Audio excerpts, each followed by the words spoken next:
नमस्कार मेरे प्यारे साथियों, मैं नीलम यादव अपने YouTube चैनल धृति होम साइंस में आप सभी का स्वागत करती हूं। आशा करती हूं कि आप सभी स्वस्थ एवं मस्त होंगे। चलिए तो आज हम समझने का प्रयास करेंगे मैग्नीशियम के बारे में। ये जो छोटे छोटे टॉपिक्स हैं ना, इससे एक क्वेश्चन जरूर एग्जाम में पूछ लिए जाते हैं, इसलिए इसे इग्नोर करना आवश्यक नहीं है। ठीक है, तो इसे हम देखेंगे जो कि कैल्शियम एवं फास्फोरस के बाद तीसरा स्थान रखता है हड्डियों एवं दांतों के निर्माण में। ठीक है, हड्डियों एवं दांतों के निर्माण में मैग्नीशियम का भी अपना बहुत बड़ा योगदान होता है। ठीक है, तो उसी को हम आज समझेंगे कि हड्डियों एवं दांतों को बनाने के लिए मैग्नीशियम का बहुत बड़ा महत्व होता है। यही नहीं, तंत्रिका तंत्र जो हमारा नर्वस सिस्टम है उसको भी मैग्नीशियम क्या करता है, ठीक से कार्य करने के लिए प्रेरित करता है। यानी कि तंत्रिका तंत्र एवं मांसपेशियों को ठीक से काम करने के लिए ये क्या करता है, प्रेरित करता है, इसकी जरूरत होती है। और शरीर के कई एंजाइम, शरीर में लगभग 300 से ज़्यादा एंजाइम्स होते हैं। ठीक है, उसको ठीक से कार्य करने के लिए मैग्नीशियम प्रेरित करता है। जैसे मान लीजिए कि हमारे घर में एक गार्जियन होता है। ठीक है, हमारे घर में एक गार्जियन होता है और वो गार्जियन हमें बताता है कि हमें क्या करना चाहिए, क्या नहीं करना चाहिए, क्या हमारे लिए सही है, क्या नहीं है। जैसे मान लीजिए कि हम लोग एक माता पिता हैं। ठीक है, अगर हम एक माता पिता हैं तो हमारा दायित्व बनता है कि हम अपने बच्चे को सही और गलत का दिशा निर्देश दें। ठीक है, तो ठीक उसी तरह से मैग्नीशियम भी जो है वो हमारा जो ये नर्वस सिस्टम है, पूरा तंत्रिका तंत्र है, मांसपेशियां हैं, पूरे शरीर में फैली हुई हैं, तो उनको और खास करके हमारे जो नर्वस सिस्टम है और एंजाइम है उसको ये सूचना देता है कि जाओ जा कर के ये काम करो, यहाँ तुम्हारी ज़रूरत है, इसको मेंटेन करो, वहाँ उसको मेंटेन करो।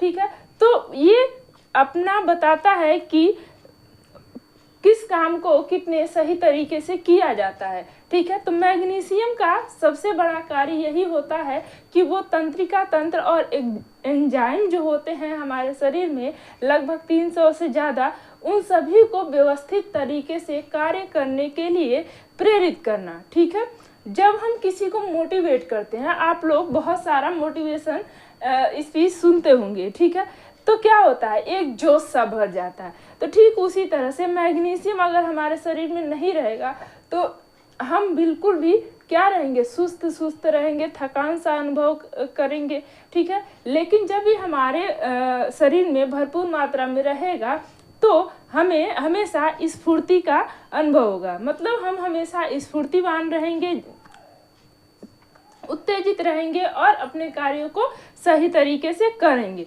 ठीक है, तो वही काम ये करता है। ठीक है, ब्लड शुगर यानी कि डायबिटीज से संबंधित जितनी भी, डायबिटीज भी कई प्रकार के होते हैं, एक ब्लड डायबिटीज होता है और एक नॉर्मल डायबिटीज होता है, फिर बच्चों में भी डायबिटीज होता है। ठीक है, तो उसको भी ठीक करने का कार्य करता है, नियंत्रित करने का कार्य करता है हमारा मैग्नीशियम। माइग्रेन जो कि सिर दर्द से संबंधित बहुत भयंकर कह सकते हैं कि बीमारी है। ठीक है, माइग्रेन एक ऐसी बीमारी है जिसमें सर हमेशा भारी रहता है, दर्द करता है, तो इसको भी, ये भी क्या है, हमारे तंत्रिका तंत्र से ही तो जुड़ा हुआ है, तो इसको भी ठीक करने में मैग्नीशियम का बहुत बड़ा योगदान होता है। हृदय रोग, ठीक है, हृदय रोग को ठीक करने के लिए मैग्नीशियम क्या करता है, कार्य करता है। यह क्या करता है कि कैल्शियम फास्फोरस ये क्या करता है कि कैल्शियम और सोडियम और मैग्नीशियम के साथ मिलकर के कार्य करता है। ठीक है, हृदय रोग को ठीक करने के लिए, और हड्डियों को मजबूत करता है। जैसा कि हमने पढ़ा कि कैल्शियम और फास्फोरस के बाद मैग्नीशियम का बहुत बड़ा योगदान होता है हड्डियों एवं दांतों के निर्माण के लिए, तो हड्डियों को मजबूत बनाने में मैग्नीशियम का बहुत बड़ा योगदान है और ये हमारे स्ट्रेंथ को बढ़ाता है। स्ट्रेंथ यानी कि जो इम्यूनिटी है, हमारी जो क्षमता है, ताकत है, पावर है, उस चीज़ को बढ़ाता है। कैसे, क्या करता है, हम लोग जानते हैं कि लैक्टिक एसिड शरीर में हमारे जमा होता है। जब लैक्टिक एसिड जमा होता है, बनता है, तो हमें थकान का अनुभव होता है। मैग्नीशियम क्या करता है, उसको वहाँ से हटाने का कार्य करता है। तो उस तरह से वो क्या करता है, लैक्टेट को हटा करके और शरीर के स्ट्रेंथ को बढ़ाता है। ठीक है, शरीर की वृद्धि एवं कोशिकाओं का भी क्या करता है, निर्माण करता है। जो बच्चा है उसका वृद्धि एवं विकास में और उसके सेल्स में, उसके कोशिकाओं के निर्माण में मैग्नीशियम का बहुत बड़ा योगदान होता है। ठीक है, कार्बोज एवं कैल्शियम का चयापचय करता है, फास्फोरस का भी चयापचय करता है। तो इस तरह से क्या है कि मैग्नीशियम का हमारे जीवन में बहुत बड़ा योगदान है। हृदय रोग को ठीक करने में, तंत्रिका तंत्र को ठीक करने में, तंत्रिका तंत्र से संबंधित जितनी भी बीमारियां हैं उन सब को ठीक करने में ये मदद करता है। हमारी स्ट्रेंथ को भी बढ़ाता है और हम क्या करता है कि चयापचय भी करता है। किसका किसका, कार्बोज, कैल्शियम एवं फास्फोरस का।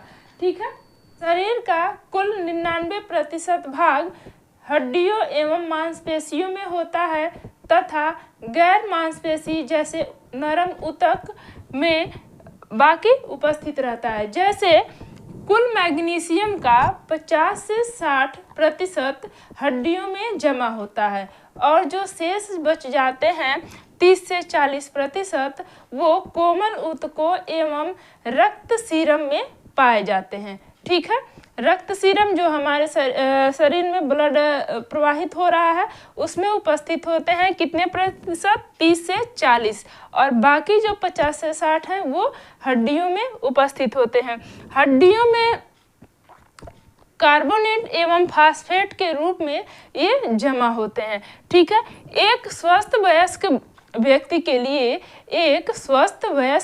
के लिए अगर वो पुरुष है तो उसे 420 मिलीग्राम मैग्नीशियम की आवश्यकता होती है। लेकिन वहीं अगर एक वयस्क महिला है तो उसके लिए 350 मिलीग्राम प्रतिदिन मैग्नीशियम के खुराक की आवश्यकता होती है। यानी कि एक स्वस्थ वयस्क व्यक्ति है, चाहे वो महिला हो और पुरुष हो, तो पुरुषों की अपेक्षा महिलाओं में कम आवश्यकता होती है, लेकिन पुरुषों में कितना होता है, 420 मिलीग्राम प्रतिदिन होता है और महिलाओं में 350 मिलीग्राम प्रतिदिन इसकी आवश्यकता होती है मैग्नीशियम की। ठीक है, खून में यानी कि हमारे ब्लड में मैग्नीशियम का स्तर 1.7 से 2.2 तक होता है। ठीक है, 1.7 से 2.2 मिलीग्राम प्रति डेसीलीटर होता है, जो कि हमारे संपूर्ण शरीर से यानी कि हमारे पूरे शरीर से 50 ग्राम से भी कम होता है। ठीक है, हमारे ब्लड में मैग्नीशियम की मात्रा क्या होती है, सामान्य स्तर तक 1.7 से 2.2 मिलीग्राम प्रति डेसीलीटर, लेकिन संपूर्ण शरीर में जो मैग्नीशियम है उसकी मात्रा कितनी होती है, 50 ग्राम से भी कम होती है। ठीक है, क्लियर है। मैग्नीशियम की कमी के कारण जानेंगे। ठीक है, तो मैग्नीशियम की कमी मुख्य रूप से यकृत एवं गुर्दे के बीमारी होने से भी होता है, क्योंकि वो बहुत सही से मैग्नीशियम को स्टोर नहीं कर पाते हैं, उसका पाचन नहीं कर पाते हैं, जिसकी वजह से क्या होता है, मैग्नीशियम की कमी हमारे शरीर में हो जाती है। ठीक है, तो इसका मुख्य कारण है कि गुर्दा और यकृत के खराब होने की वजह से मैग्नीशियम की कमी हो जाती है। और दूसरा कारण ये है कि अगर कोई व्यक्ति अत्यधिक नशा का सेवन करता है, मदिरा पान का सेवन करता है, जैसे शराब का सेवन करता है, सिगरेट, बीड़ी, इन सब चीज़ों का सेवन करता है, तो उसके शरीर में भी मैग्नीशियम की कमी देखने को मिल सकती है। ठीक है, अब जानेंगे कि अगर लगातार बहुत समय से मैग्नीशियम अगर हमारे शरीर में कम है तो कौन कौन से लक्षण देखने को मिलेंगे। तो जैसा कि हमने पढ़ा था कि ये तंत्रिका तंत्र को उत्तेजना देने का कार्य करती है, ठीक है, जगाने का कार्य करती है। तो सबसे पहले अगर मैग्नीशियम की कमी होगी तो तंत्रिका तंत्र ही सो जाएंगे, ठीक है, यानी कि वो सुस्त हो जाएंगे, ठीक है। तो इसके वजह से क्या होगा, जब हमारा ये जो संवेदना है जिसमें हम सारी चीज़ों को संज्ञान में लेते हैं, चीज़ों को जानते हैं, जो हमारा कॉग्निटिव डेवलपमेंट है वो क्या है, रुक जाएगा, और उसकी वजह से जो हमें आता हुआ भी रहेगा वो चला जाएगा, यानी कि याददाश्त को खोने लगता है व्यक्ति मैग्नीशियम की लगातार कमी होने से, ठीक है। और थकान होने लगती है क्योंकि इलेक्ट्रिक एसिड को हटा नहीं पाएगा, तो जब हटा नहीं पाएगा तो थकान होगा ही होगा, ठीक है। और नाड़ी संस्थान में क्षोभ, जैसा कि हम लोग पढ़ रहे हैं कि जो नाड़ी संस्थान है, जो हमारा ये संज्ञान है, इसमें क्या होगा, इसमें विकार उत्पन्न होने लगेगा और निराशा होने लगेगी। जब हमारी याददाश्त जाने लगेगी और हमारे शरीर में बहुत सारी दिक्कतें अनुभव होने लगेगी, जैसे मांसपेशियों में ऐंठन होने लगेगी, तो क्या हमारा मन करेगा कुछ करने के लिए, नहीं करेगा, और हम क्या होंगे, उदास रहने लगेंगे, क्योंकि हम जो चाहेंगे वो कर ही नहीं पाएंगे और हमारा शरीर हमारा साथ ही नहीं देगा। तो इससे क्या होगा, मन में उदासी आने लगती है, निराशा आने लगती है, मांसपेशियों में ऐंठन होती है और भूख भी कम हो जाती है, और हमेशा लगता है जैसे मतली उल्टी उल्टी, मतलब कि अभी उल्टी हो जाएगा, चक्कर आने लगता है, शरीर में कपकपी होने लगती है, और जो हमारा हृदय का धड़कन को नियंत्रित करने का कार्य करता है ये भी अपना वो हो जाता है, कभी तेज कभी धीरे कभी तेज। तो इसके वजह से क्या होता है, कपकपी हो जाती है, असामान्य हृदय की ताल हो जाती है, ठीक है। तो ये सारी दिक्कतें हमें देखने को मिलती है मैग्नीशियम की कमी से, ठीक है। अब हम जानेंगे कि मैग्नीशियम को प्राप्त करने का स्रोत क्या है, आखिर हम क्या क्या चीज़ें खाएं जिसकी वजह से हमारे शरीर में कभी मैग्नीशियम की कमी न हो।